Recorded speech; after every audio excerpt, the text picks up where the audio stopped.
Morning, good afternoon, good evening. Welcome back sa ating channel na Isa Chuck. So ngayong araw na ito ay pagpapatuloy natin yung naudlot natin na repotting session ng ating mga halaman na nag-dormant.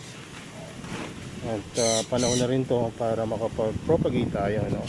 So ulitin ko sa media, napakahalaga na kita nyo yung ginagamit natin na media. Ito ay sphagnum moss and fairlight.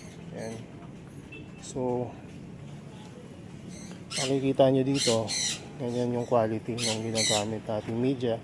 So din no, kapag may nabili. Ito yung mga yan yung media na ginagamit natin. Sphagnum moss, binababad natin sa rainwater. Tapos pag binababad natin, minimix natin dito sa perlite. Mas madali yung process na to. Kasi kontrolado natin kung gaano lang karami yung gagawin natin sa isang araw.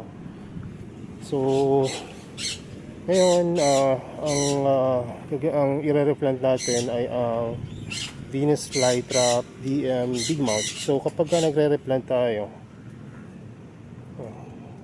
sinasabay na rin natin ang paglilinis tsaka propagation. So tanggalin yung mga old media. Kaya mapapansin nyo pagka nagpo-post ako sa Facebook page natin, ang gaganda ng mga diba?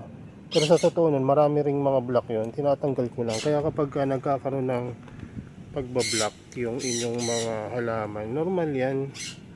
Lalo na kung nag-undergo na sila ng dormancy. Pagka dormancy naman, ang ibig sabihin nun, yung nagpapahinga yung halaman. So din yan, ngayong medyo lumalamig na yung panahon, after nung napakainit na El Nino na nakaraan, nagkaroon ng tag-ulan. Yan, sinasabayan na nila minsan ng dormancy. At nag-iiba na yung tubo ng kanilang foliage. Kung mapansin nyo dati, ang foliage ng big mouth ay upright kahit na maliit, bansot. Yung dapat term doon. Yung pagiging upright niya hindi ganun kataas tulad ng ibang mga BFT natin. Ay upright, pero ngayon tingnan nyo, pa-wide na siya. So after malinisan ng ganyan, lilinisan pa uli natin yan dito sa ating rainwater. Pwede niyang ibabad. Ang ginagawa namin ni Mrs. pababad muna namin lahat. Pero kung isa-isa pa lang naman yan, ganyan ang gawin niya. Pagka malinis na yan, yun ang i-replant. Kapag ni-replant pala namin to, kumukuha kami ng pure sphagnum moss. Binabalot namin to rhizome niya. Natin ito lalagyan dito na lang.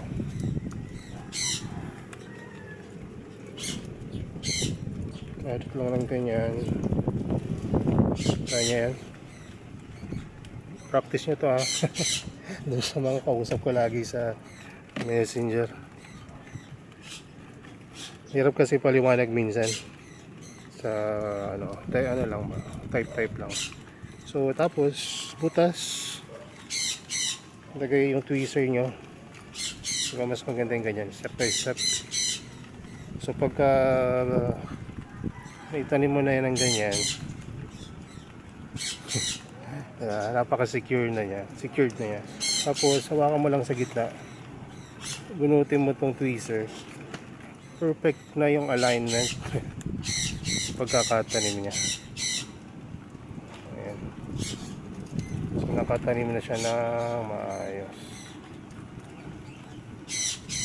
So yun lang, ganyan lang yung pamamaraan namin. At marami pa akong itatanim, more than 100 siguro to. Ayan, mga BFT namin na nag-dormant, tapos ngayon pagising na, kaya magandang i-replant na to. At may mga anak-anak na rin yan. Minsan sinasama na namin to kapag may nabili, o kaya tinadagdagan namin. Alam mo yan ng mga nakaka-purchase sa amin. Sabihin nyo man o hindi, ganun talaga. Hindi maganda sa kalooban na magpadala ka na halaman na hindi ganun kaganda yung quality. Lalo na kung isipin mo, mga beginner yung mga nabili sa'yo.